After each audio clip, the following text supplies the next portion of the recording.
I sometimes see my role as sort of like referee in the classroom, Right. because I try to get these conversations going. And I'm just sort of there to sometimes fact check or sometimes, make sure everything stays, civilized and within certain boundaries. Those are the kind of environments I try to develop.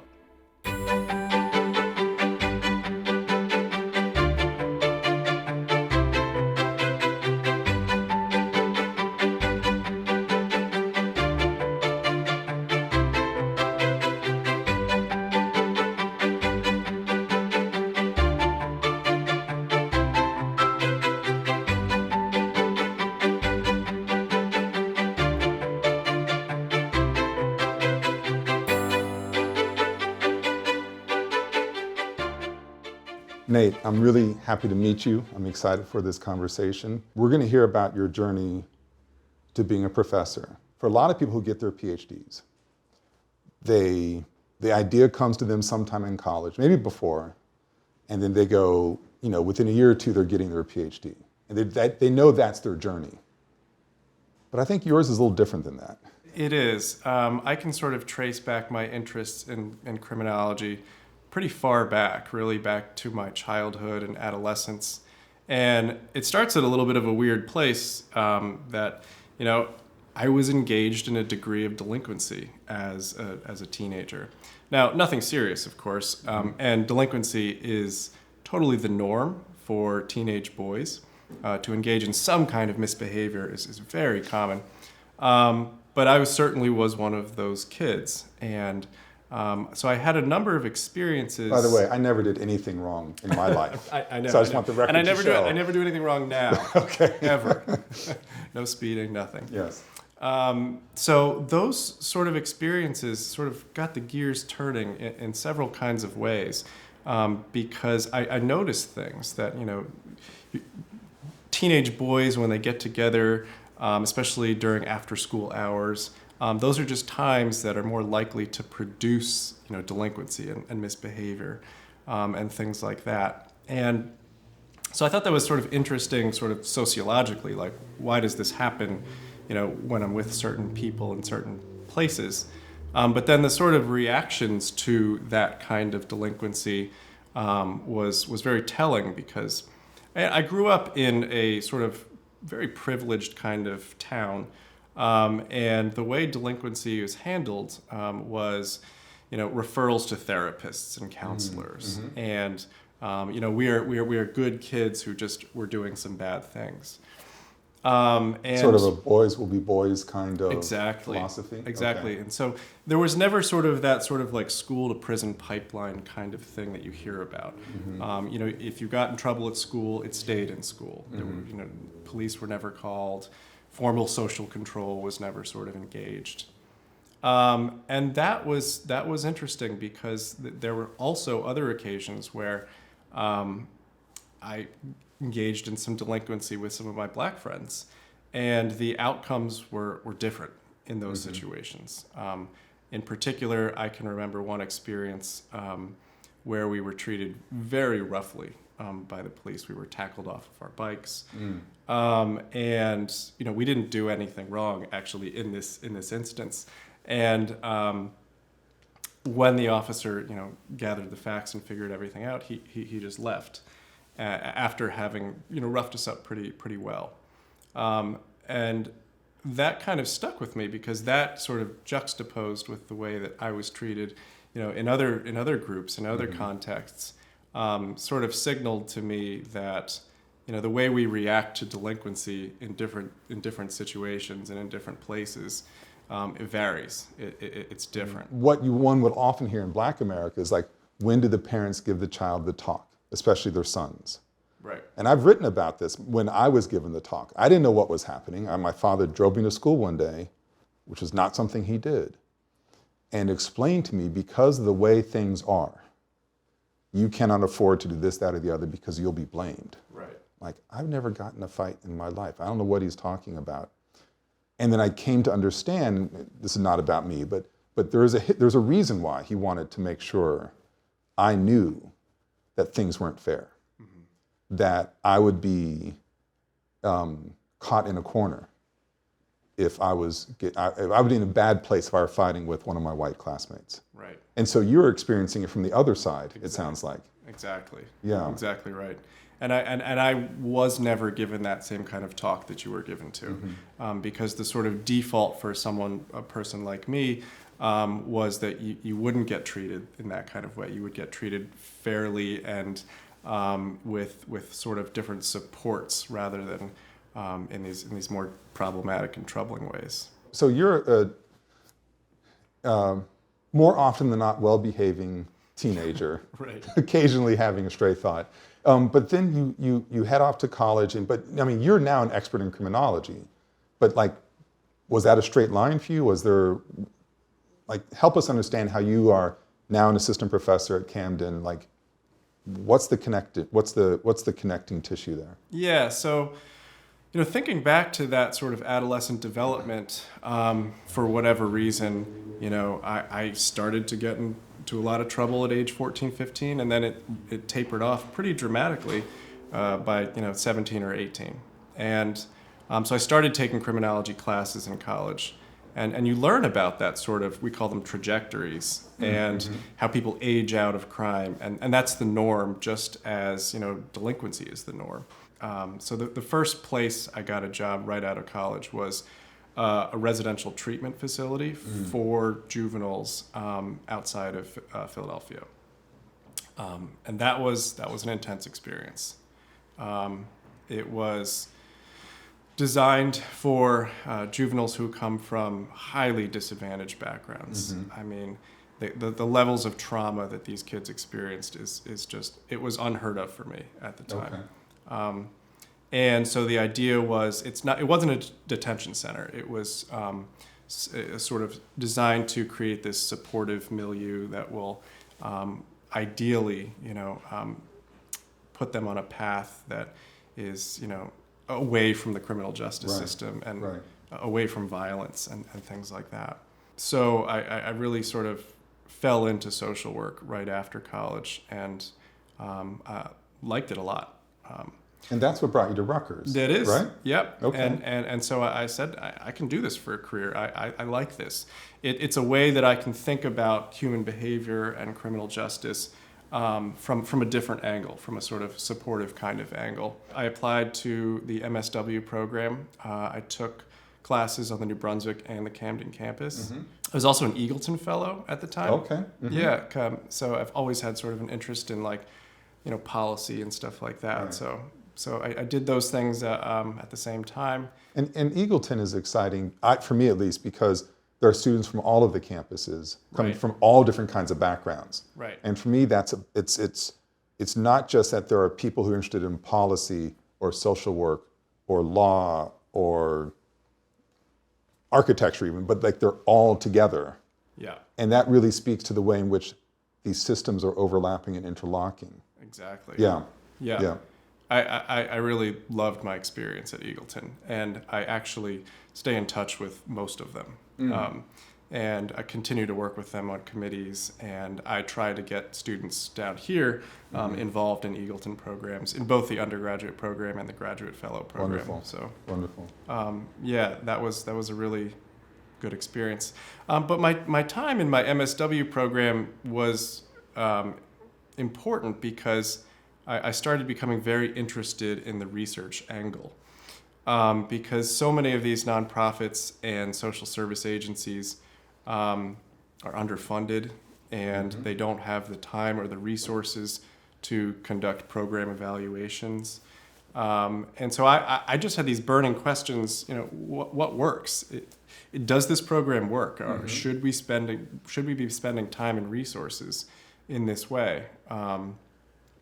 So some, trusted advisors told me, you sound like you should do a PhD because you're interested in the research angle. You sound like one of those. Yeah, you sound like one of those. So that's what I did, and I pivoted back to criminology, and that's what sort of brought me here. And so now I'm motivated by doing research that can, improve people's lives, people who come in contact with the justice system. How can we, not disfigure their lives Yeah. more, which unfortunately happens in criminal justice quite a bit. The main focus of your research, as I understand it, is looking at the resources connected to the costs of incarceration or of the criminal justice system. That it's not, I mean, locking people up is a very expensive commitment. It is. Help me understand that better. It really is. So, it's no secret that in the 1970s and 1980s, we really ramped up criminal justice in this country to the point where we have this, system of mass incarceration where we lead the world in incarceration rates. And that is very expensive, especially in a society that constantly wants to cut taxes. Mm-hmm. And so the system has been designed in such a way that it sort of requires financial supports and injections in various different places. And what that translates into is costs and fees that are pushed to the people who are going through the system. If you are arrested and you are processed by a court system, and if you get incarcerated, it's very common to leave jail or prison with $30,000 in debt. Let's assume for a minute that the whole process worked as far as you did something wrong, you're found guilty of it, you had to do your time. Okay. Right. But you're talking people who go in not having resources. Now they're doing their time, so that's about, trying to have a safe and civil society. In theory, they're rehabilitated, which is a whole nother conversation, I know. Sure. But you're saying they're coming out from that in a much worse financial shape. Exactly. How is that even possible? It is a little bit disturbing to think about. I mean, when you frame it in terms of retribution, as you say, they already have paid their debt to society, mm-hmm. but now they literally have to pay a huge financial debt as well. And we don't sort of frame it as punishment, mm-hmm. Even though it's perceived and it's felt as punishment, because sure. if you come out with these huge obligations you have to pay back and you can't afford it, and you can get in serious trouble for not paying it back in time, and in some places reincarcerated for not paying it back.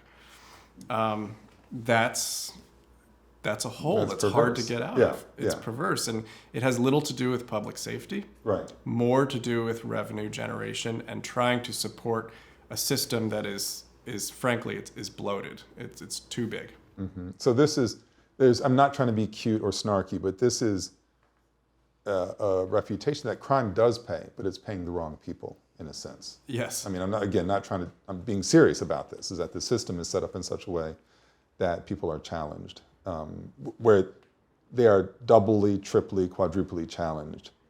They may have made bad choices. Right. But now they have these other burdens as well. Exactly. Yeah. Exactly. And I've done a few studies showing how hard it is to get out from underneath of these debts. Mm-hmm. And if you are a person who was represented by a public defender, which means, the court has decided that you don't have much money, you still have this debt 10, 20 years later. Wow. You've been punished. You've done your time. 10, 20 years later, you still have it. And it's still big. Because in many places there's late fees and interest that sort of accrues on the principal. Right. And it's just, it's literally impossible to get out of. When you are talking to your students, now you're teaching undergraduate lecture courses or seminars? Yep. Okay. And what is the journey that you're taking them on in your classes? Like what are the classes that you're teaching? So right now I'm teaching an engaged civic learning course that I designed called Mass Incarceration, Reentry, and Justice. First we learn about the causes and consequences of mass incarceration. And then the second part of the course is designed to think about reform strategies. Mm-hmm. And so one of the things that this class does is they put together a very comprehensive presentation on why criminal records are such a problem in terms of making it difficult for people to find employment, mm-hmm. and then B, what you can do about that as an individual. And they deliver it in the community at social service agencies. Mm-hmm. Here in Camden, we do it at the Center for Family Services. And in non-pandemic times, we do it at the county jail, mm-hmm. In front of both men and women. And then we hand out resources saying, if you want to explore criminal record expungement to see if you're eligible, this is how you begin the process. This is really connecting the classroom to society, right? I mean, this This is one of the things that I love about Rutgers in general, but I think Camden specifically has a tradition of being, for lack of a better phrase, an engaged institution. Really aware of its home community and trying to forge connections to that. So you're doing that in this class itself. Right. And are these students, do you have the experience of students going, wait, what? Or is it like, yeah, this sounds familiar and I want to try to make things right? That's a really good question, and it speaks to the sort of diversity and the diversity of viewpoints that we find in our classes here in Camden. Because you do have students who are shocked when they hear about some of these things, and you can tell. Yeah. But we also have students who have, maybe know someone in their lives who have been through something similar to this, and therefore they're not shocked, but they're equally, or if not more, motivated to do something about it. Right. There's a fire under some of these students. So how do you manage that dynamic in the classroom itself? I mean, or does it come out in the classroom, or is it that you just know this from one-on-one conversations or such? I think it does come out in the classroom. We have pretty rich conversations in class because of these differing backgrounds and viewpoints.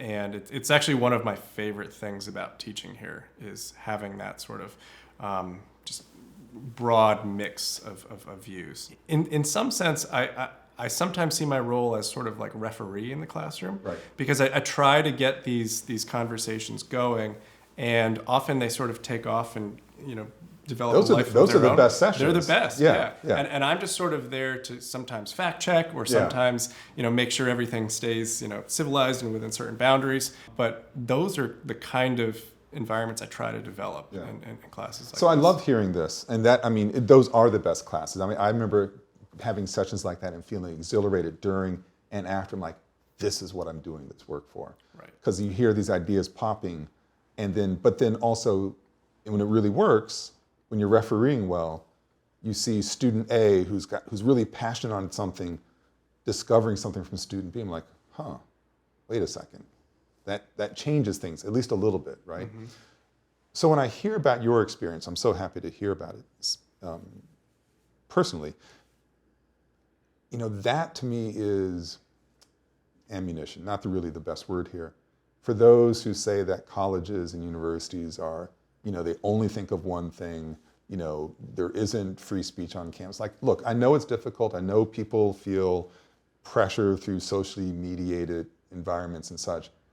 But it's still happening.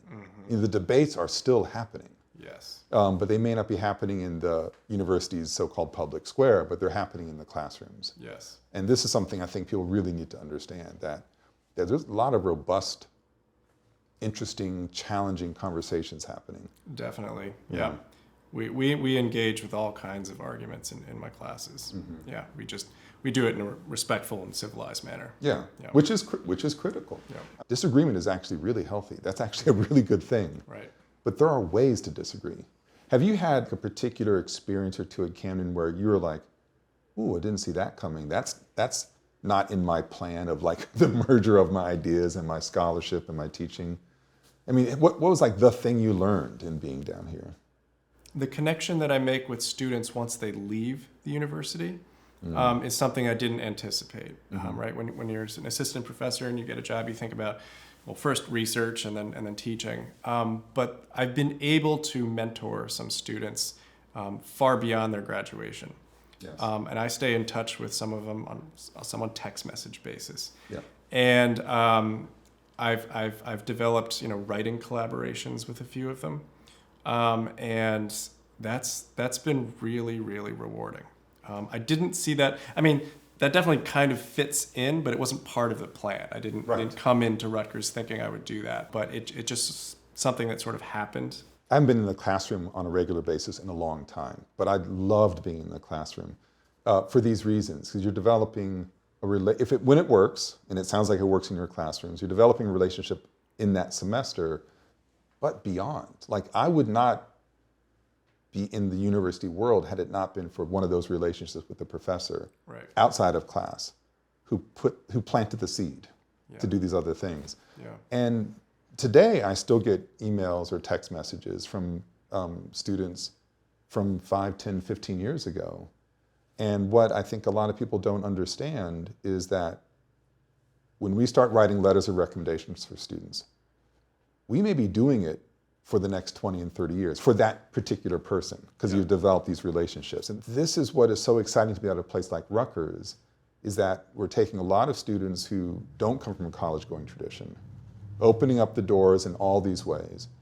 But it's not just for these 4 or 5 years, it's for their life. Yeah, yeah. And it's exciting to be at a place that is committed to that kind of work, which happens at other universities, but committed to that kind of work for a lot of populations who might have been tackled very hard by police officers without being asked why they're in a particular place. Right. Or who might come from traditions of diminished opportunities before they even walk in the door. To me, that's like education with a real purpose. Definitely. That feels good.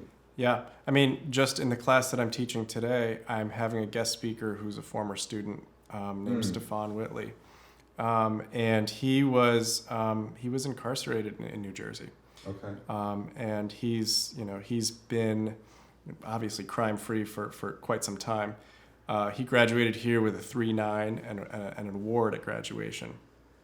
Must have been 2 or 3 years ago. And he's now got 3 published articles. And one of them is in a special issue of the Federal Sentencing Reporter, a law journal that I got to guest edit. That came out on Monday. Okay. And wow. Here he is. He's publishing in law journals now. And to be able to reflect back on from having him in the classroom, he was an amazing student. To overseeing special issues that he's writing in, that's really, really cool. That's really cool, and that's as a professor, it's got to make you feel kind of amazing. It really is. It really is nice. Yeah, and it underscores. It seems such a common statement, but I think people don't pay attention to it enough. As I'd like to say, there's excellence to be found everywhere. You just have to find it, develop it, nurture it. There's a talent, there's intellect everywhere.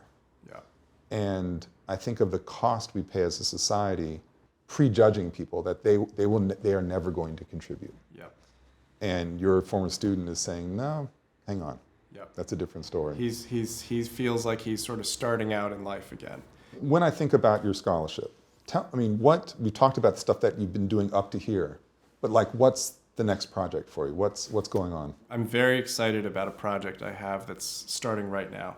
It's a 5-year project that I was able to get funding from Arnold Ventures. We've demonstrated that having these financial obligations, these debts for people who are in touch with criminal justice, that they're problematic, that they make it much more difficult to reintegrate and to sort of move on with life.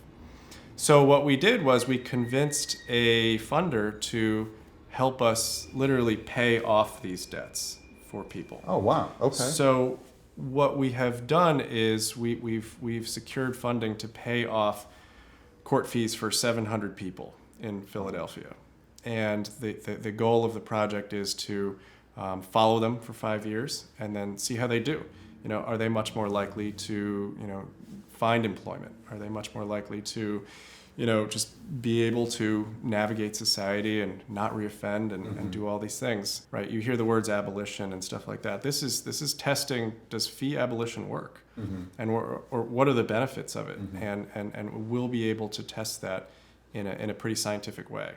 I love this. This is education in service of an idea, but the idea that might actually have a radical change in life opportunities for what you said, 700 people as this people. Test case. Yeah. I think that is a fabulous advertisement what Rutgers as an institution through great individuals like you can do for the world. I appreciate that. We're very excited about the project. I can see why. Yeah. I pale in comparison to this kind of work, but do you have any questions for me? Oh, definitely. As we wrap up. Definitely. I have two. Is two okay? The first would be, I can't imagine what the schedule is like of a university president. It must be totally insane. But if you did find, a year's worth of time to jump into a research project or a book project, what would you pursue? What interests you right now? Well, I know exactly what I would do, because I had this grand idea 8 years ago for a short project. It's now 8 years later. It's working on a book called The History of Absence, and subtitled Race in the Making of the Modern World. And I've written, I give talks, and so I've written talks that turn into essays. So about 3/5 of the book is written in draft form. And what it's exploring is the ways in which the denial of people's experiences, in this case, focusing on African Americans, has had a huge impact on the world in which we live. And I've looked at the way it relates to how universities are formed. And this is a 21st century book. How museums, show their, what stories museums tell, the built environment. And although I'm not an expert in carceral studies, that is speaking to the same kind of phenomenon, how people have been rendered invisible, but there's a whole infrastructure around it that informs society. So maybe that's the next chapter for me. That's fantastic. Yeah. We'll see. I just got to, it's all up here. Just got to write it down, which of course is the whole challenge. Right, exactly. I've only been here 5 years, and I know we have the R2 status, which means we have high research productivity. And from what I've seen, research output seems to be increasing around here. I keep hearing stories of new grants, here and there, and publications in top places. What can Rutgers do to sort of help us maintain that energy and that momentum? Well, part of it's hiring people like you, since you're getting all these grants that you're talking about. But it really is, it's looking for the best talent that in this case, Rutgers-Camden can find on the faculty into the equation, whether it's in the social sciences or the STEM sciences. Humanities are just funded a little bit differently.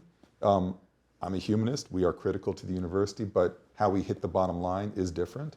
So it really is about finding great talent in the social sciences and the sciences.